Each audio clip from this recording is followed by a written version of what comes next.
ወታደራዊ አዛዥ ጀነራል ተፈራ ማሞም አዲስ አበባ ላይ የፋኖ ጦር እናሰማራለን ሲሉ ተናገሩ። ጀነራሉ አንድነቱ እስኪመጣ ድረስ የክልል ባለስልጣናትና የወረዳ ባለስልጣናት ነበሩ ኢላማዎቻችን።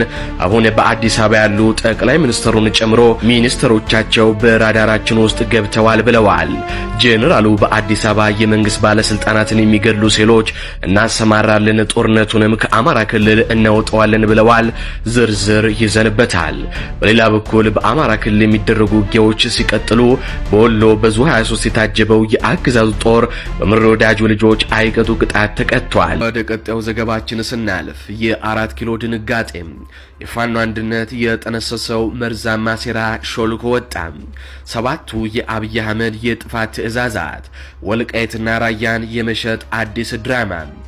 የፋኖ አንድነት መታወጅ በአራት ኪሎ ቤተ መንግስት ውስጥ እንደናድ የወረደባቸው አብይ አህመድ ትላንት ሌሊቱን ከጀነራሎቻቸው ጋር ባደረጉት አስቸኳይ ስብሰባ ያስተላለፏቸው እጅግ አደገኛ ሚስጥራዊ ትዕዛዞች ለሚዲያችን ምንጮች ደርሰዋል። አገዛዙ የፋኖን ህዝባዊ ጥንካሬ ለመበተንና እድሜውን ለማራዘም ሲል ሀገርን ለከፋ የእርስ በርስ ጦርነትና ለክህደት የሚዳርጉ ስልቶችን ነድፏል። ከቤተ መንግስቱ ምንጮቻችን ሾልከው የደረሱን መረጃዎች ሰባቱ ዋና ዋና የጠቅላይ ሚኒስትሩ ትዕዛዞችም እንደሚከተሉት ቀርበዋል።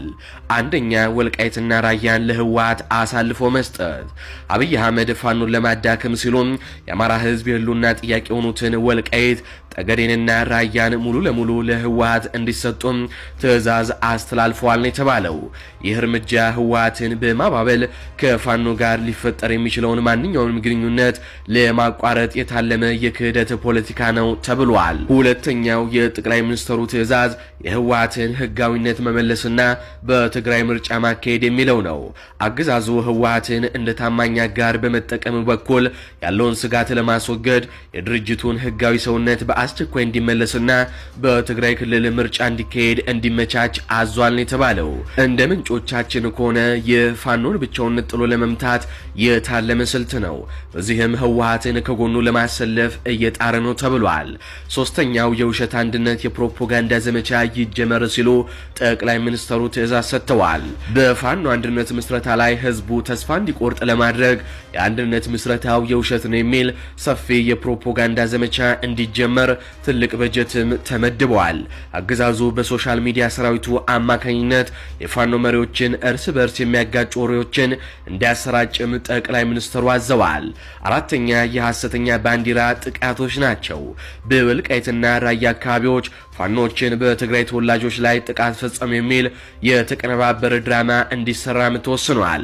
ዓላማው በህወሓትና በፋኖ መካከል ጥርጣሬ መፍጠርና የአማራን የትግራይ ህዝብን ዳግም ወደማይመለስ ደም ማፋሰስ ውስጥ መክተትም ነው ተብሏል። አምስተኛ ጠቅላይ ሚኒስትር አብይ አህመድ ፋኖ የሻቢያ የህወሓት ጉዳይ አስፈጻሚ ነው የሚል ስም ማጥፋት ዘመቻ እንዲከፈት ማዘዋል።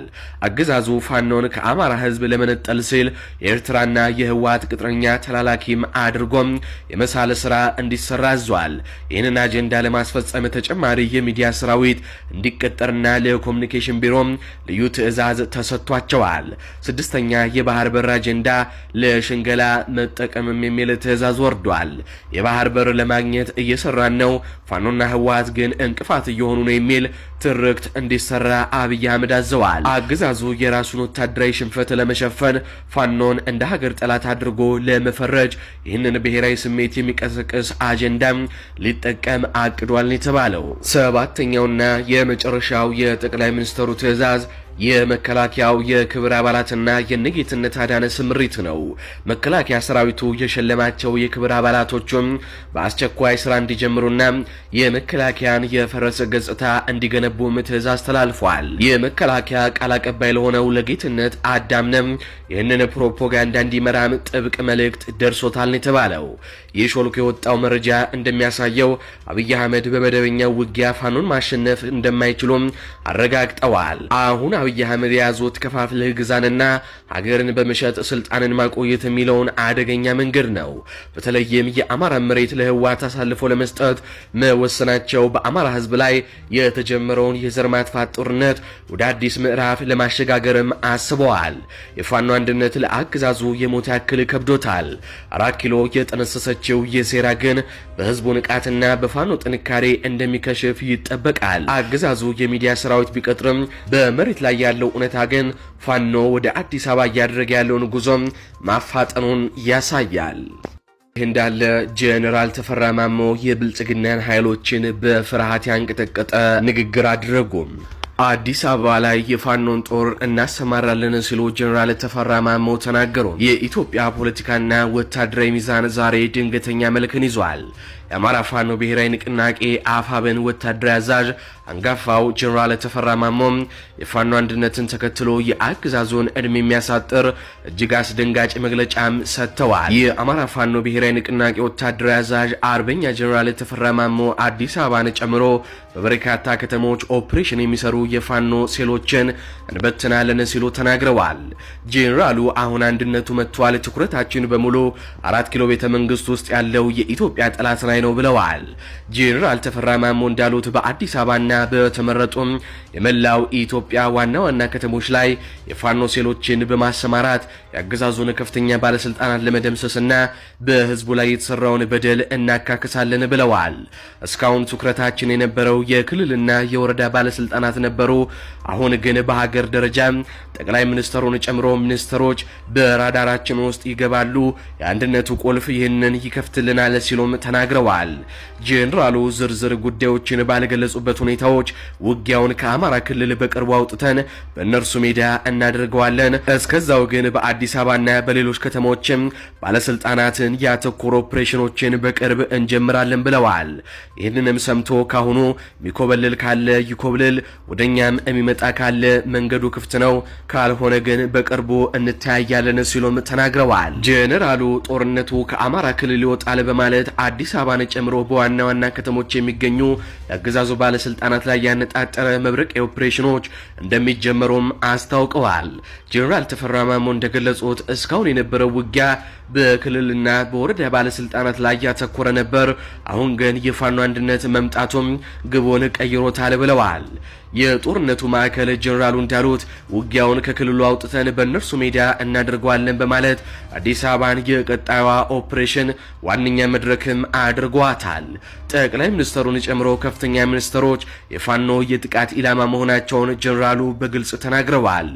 ጄኔራሉ ዝርዝር ጉዳዮችን ባይገልጹም በአዲስ አበባና በሌሎች ከተሞች የፋኖ ሴሎችን እንደሚያሰማሩም አረጋግጠዋል። እነዚህ ሴሎች በከተሞች ውስጥ ተደብቀው የሚንቀሳቀሱና በአገዛዙ ቁልፍ መዋቅሮች ላይ ጥቃት የሚሰነዝሩ ልሂቃን ተዋጊዎች እንደሆኑም ይታመናል። በህዝቡ ላይ የተሰራውን በደል እናካክሳለን ያሉት ጄኔራሉ ጥቃቱን በአገዛዙ ቁንጮች ላይ ብቻ ያተኮረ እንደሚሆንም ፍንጭ ሰጥተዋል። ጄኔራል ተፈራ ማሞ ለባለስልጣናቱና ለደህንነት አባላቱ ግልጽ የሆነ አማራጭ አቅርበዋል። ካሁኑ የሚኮበልል ካለ ይኮብልል፣ ወደኛ የሚመጣም ካለ መንገዱ ክፍት ነው በማለት በአገዛዙ መዋቅር ውስጥ ያሉ ሰዎች ውሳኔ እንዲያሳልፉ መክረዋል። ካልሆነ በቅርብ እንተያያለን የሚለው ንግግራቸው ኦፕሬሽኑ ሊጀመር ጥቂት ጊዜያት ብቻ እንደቀሩትም ያመላክታል የተባለው ሚዲያችን ከደህንነት ምንጮቹ እንደተረዳው የጄኔራል ተፈራ ማሞ ንግግር በመላው ብልጽግና ሰራዊት ደህንነት መዋቅር ውስጥ ከፍተኛ መረበሽንም ፈጥሯል። በአዲስ አበባ መግቢያና መውጫ ላይ ከፍተኛ ፍተሻ እንዲበረታም ትዕዛዝ እንደሚወርድ ይጠበቃል። የሚኒስትሮችና የከፍተኛ ባለስልጣናት ጥበቃ ከሁለት ቀን በፊት በሁለት እጥፍ እንዲጨመር መደረጉም የሚታወስ ነው። ጄኔራሉ ይህንን ንግግር የተናገሩት የፋኖን አንድነት ተከትሎ በመሆኑ የአገዛዙን ወታደራዊ መሪዎች የስነ ልቦና ጦርነትም ከፍተውባቸዋል። የት ነው የሚመጡብን በሚል ስጋት እንዲዋጡም አድርጓቸዋል ነው የተባለው። የጄኔራል ተፈራ ማሞ የአዲስ አበባ አጀንዳ የፋኖን ትግል ወደ አዲስ ምዕራፍ አሸጋግሮታል። ከአማራ ተራሮች የወጡት የነጻነት ጥይቶች ዛሬ 4 ኪሎ ቤተ መንግስት ደጃፍ ላይ እንደሚደርሱ እየተነገረ ነው። ጄኔራሉ እንዳሉት የአንድነት ቁልፉም የአገዛዙን የመጨረሻ በር ለመክፈት ተዘጋጅቷል።